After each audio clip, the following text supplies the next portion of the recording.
تبسم للحياة تساءل قل أين الطريق لا تحزن تفاءل هو الله يرضيك Assalamualaikum warahmatullahi wabarakatuh.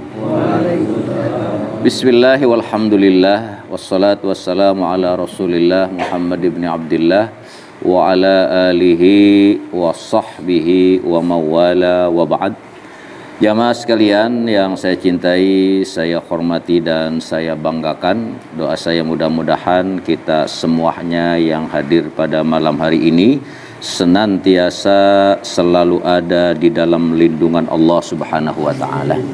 Puja, puji dan syukur kita panjatkan kehadirat Allah Subhanahu wa taala atas berbagai macam nikmat yang Allah berikan kepada kita, sehingga alhamdulillah di malam ini kembali kita sama-sama dapat hadir, duduk dan bersilaturahmi di majelis taklim kita ini.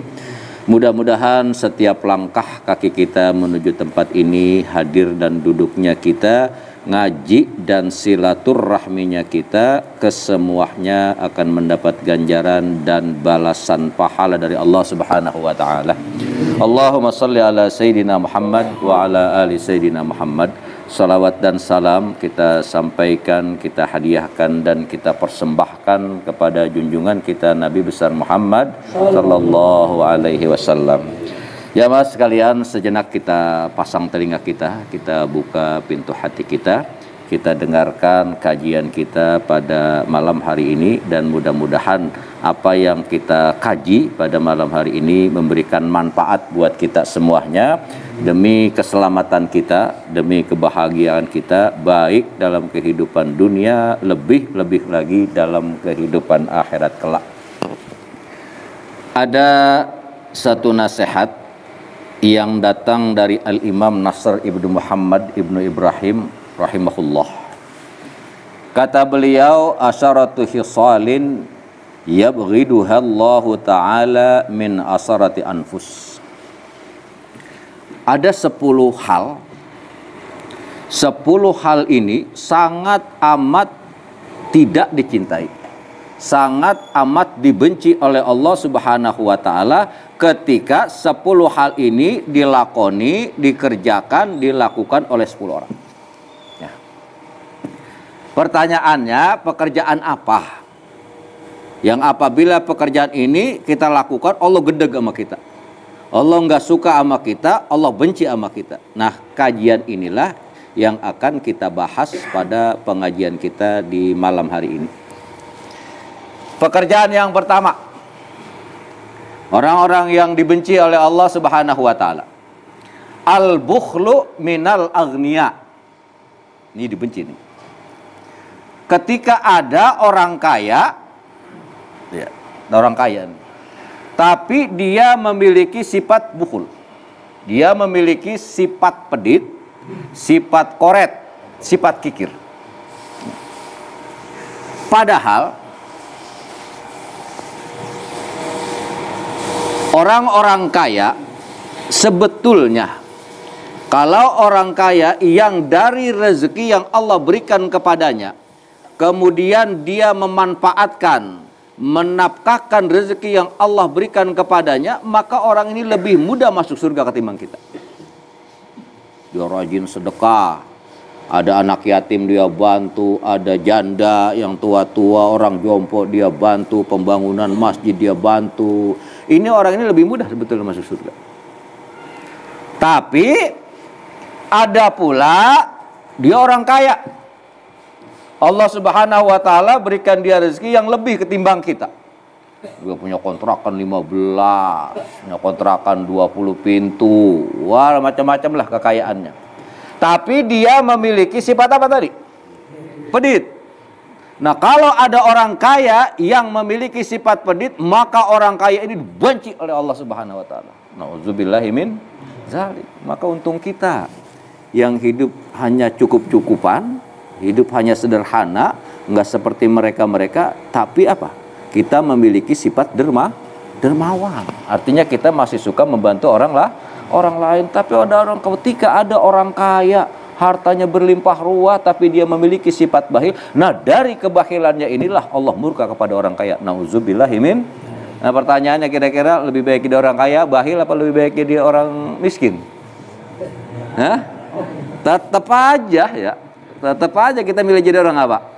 Kaya. Tapi mudah-mudahan kekayaan yang Allah berikan kepada kita, kita tidak salah menggunakan. Artinya kekayaan yang Allah berikan kepada kita, kita jadikan jalan untuk mendapatkan ridha Allah. Kemudian yang kedua, al-kibru minal fuqara. Orang yang dibenci oleh Allah Subhanahu wa taala, Allah murka kepada orang ini, al-kibru minal fuqara, ketika orang miskin sombong. Waduh. Bayangin. Udah miskin, nah ini. Seharusnya kan kita sadar ya. Harusnya kita sadar diri bahwa diri kita ini memang ditakdirkan miskin, ya sudahlah. Gitu. Ini udah miskin, udah susah, udah fakir, tapi apa? Ini dia. Nah, pertanyaannya, kok bisa ya orang fakir, orang miskin sombong? Lalu bagaimana pengertiannya? Mana? Kalau kepada Allah, udah tahu dia miskin, udah tahu dia susah, dia tahu dia sengsara dalam kehidupan dunia, serba kekurangan, enggak ibadah. Ya, sengsara gak kira-kira ini? Udah di dunianya dia susah, kemudian dia enggak ibadah kepada Allah, maka nanti di akhirat jauh akan lebih susah lagi. Di dunianya dia udah sulit, maka di akhirat nanti akan jauh lebih sulit. Tuh, al-kibru minal fuqara. Udah miskin, hidupnya sombong.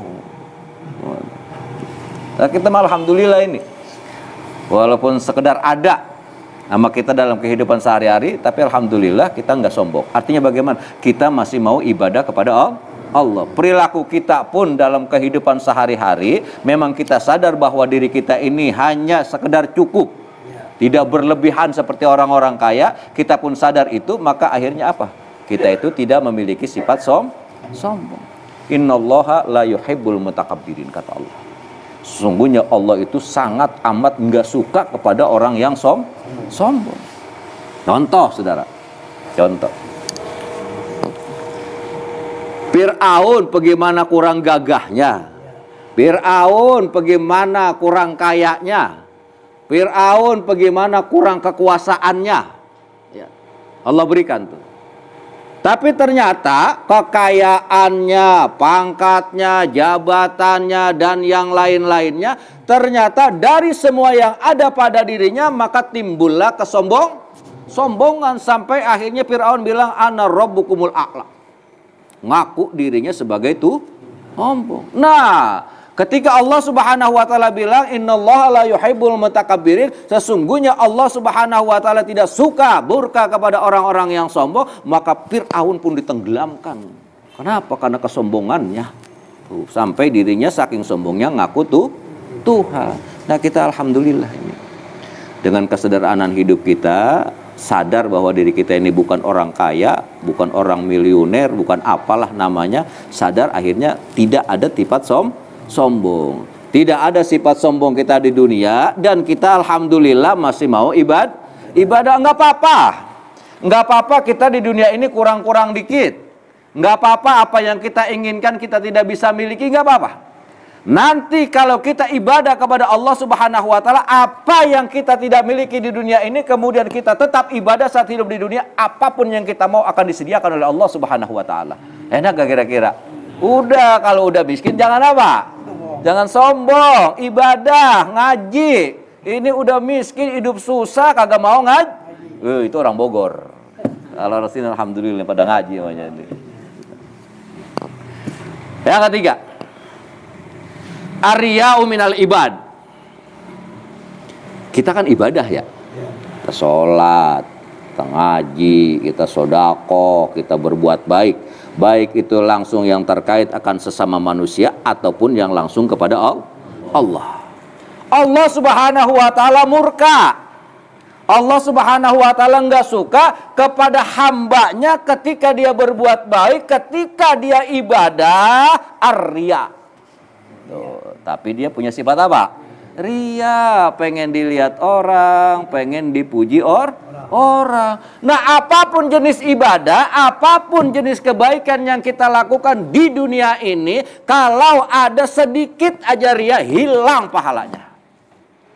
Saudara sedekah 100.000, 200.000, 300.000. Tapi di hati itu terselip.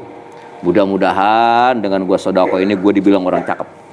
Mudah-mudahan dengan sedekah ini gua dibilang orang dermawan. Mudah-mudahan dengan sedekah ini gua dibilang orang baik. Minta apa namanya itu? Minta dipuji sama orang lain. Ar-riya'u minal ibad. Allah murka. Allah murka kepada hambanya ketika dia ibadah, ketika dia berbuat baik, baik sesama manusia ataupun kepada Allah, tapi ada terselip sifat apa? Sifat riya. Ini Allah murka ini. Makanya kalau kita ibadah, kalau ingin ada nilai dari ibadah yang kita lakukan, baik ibadah kepada Allah ataupun kita berbuat baik sesama manusia, lakukanlah itu semuanya dengan hati yang ikhlas, semata-mata hanya mencari apa? Ridha Allah. Nah, ini kali ini kita kepukul semua nih.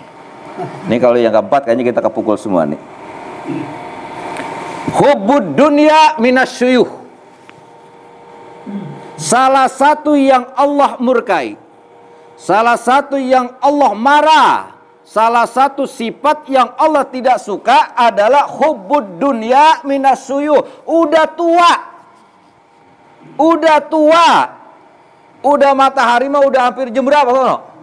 Udah jam 3, jam 4, udah habis asar. Tapi apa yang terjadi? Hubbud dunia.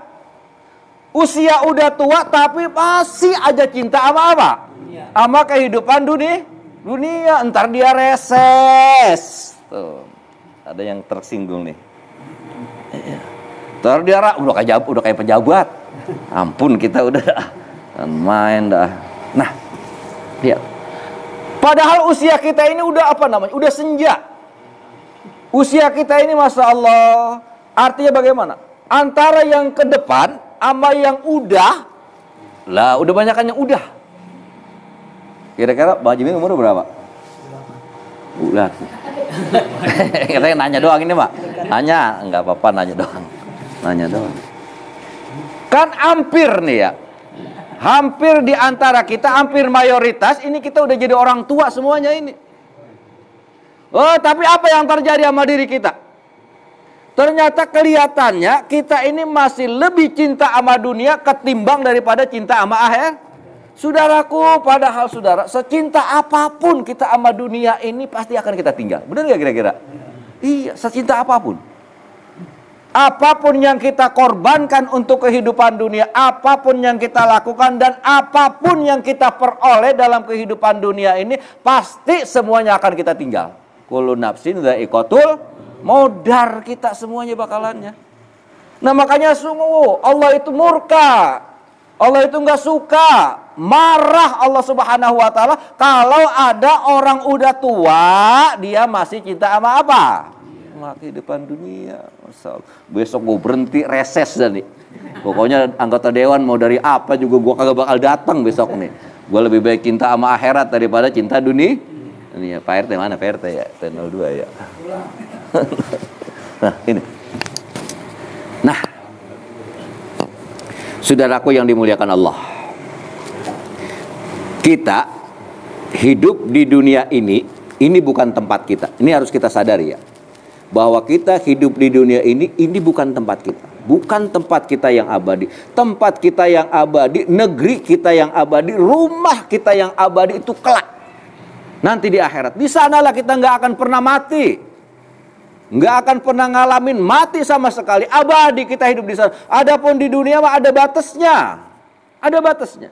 Dan sekarang pun kita udah diberikan tanda sama Allah. Cuma barangkali kita belum nyadarin ini. Ada yang punya asam urat sekarang ini? Hah? Kolesterol ada nggak? Darah tinggi ada nggak? Nah, tanda-tanda modar semuanya ini padahal ini ya. Tanda-tandanya ya. Tanda-tandanya udah ada. Sekarang entar ada iseng-iseng di rumah nih. Jamaah duduk bersila 3 jam. Bersila aja begini 3 jam, ambil zikir. Apa yang terjadi? Kalau kagak kesemutan ya keram, kan enggak? Iya, Masya Allah, pantat juga beda, kita udah, tenaga udah kurang. Ini kan semuanya menandakan bahwa nanti dunia ini akan kita tinggal. Artinya apa? Kita akan mengalami kematian. Maka secinta apapun kita dengan dunia ini, pasti dunia ini akan kita apain? Tinggal. Tempat kita yang abadi nanti di mana? Di akhirat. Ya Allah ya Karim. Allah Subhanahu wa ta'ala-nya menyiapkan 2 tempat sama kita. Kalau kagak surga ya dunia. Apa namanya, kalau kagak surga ya neraka. 2 doang itu. Enggak ada pinggirannya lagi. Kali kalau neraka ada pinggiran, kita nyari pinggir-pinggiran dikit biar anget-anget doang ya. Kagak ini mah. Panas semuanya itu. Nah, kalau kita udah sadar bahwa dunia yang kita ada di dalamnya ini bukan satu tempat yang abadi, dan tempat kita sadari adalah di akhirat, lalu kita mau pilih mana nanti di akhirat dalam kehidupan nanti yang abadi itu? Mau ke neraka kah atau mau ke surga kah? Kalau kita mau ke neraka, silahkan lakukan berbagai macam perbuatan dosa, silahkan lakukan berbagai macam perbuatan maksiat, silahkan lakukannya apapun yang Allah murka, pasti kita bakal masuk neraka. Tapi kan kita tidak mau itu ya. Yang kita kepengen masuk mana nanti di akhirat? Masuk surga? Semuanya saudara. Bukan hanya kita nih. Bukan hanya kita yang jamaah majelis taklim, kalau ditanya nanti di akhirat mau masuk mana, jawabannya masuk surga. Orang yang kagak sholat, yang gak ibadah juga, kalau ditanya nanti di akhirat mau masuk mana, jawabannya sama kita, masuk ke mana? Surga. Nah, untuk memperoleh surganya Allah, tidak lain adalah mencari ridhonya Allah. Untuk mendapatkan ridhonya Allah inilah maka kita diwajibkan ibadah. Kapan saatnya ibadah? Sekarang, pada saatnya kita masih hidup di dunia. Nah, mudah-mudahan seringnya kita ngaji, kita sering mendengarkan nasihat agama. Dari situlah akan timbul semangat kita untuk ibadah kepada Allah. Saudara, kalau kagak ngaji mah, kita nggak pernah ngaji, nggak pernah duduk di majelis taklim, siapa yang menasehatin kita? Siapa yang mengingatkan kita? Tetapi kan kalau kita ngaji bareng-bareng begini, artinya ada yang mengingatkan kita, ada yang menasehatkan kita agar kelak apa? Kita selamat kehidupan dunia dan lebih selamat lagi dalam kehidupan akhir. Nah, mudah-mudahan apa yang saya sampaikan ada manfaatnya. Wassalamualaikum warahmatullahi wabarakatuh.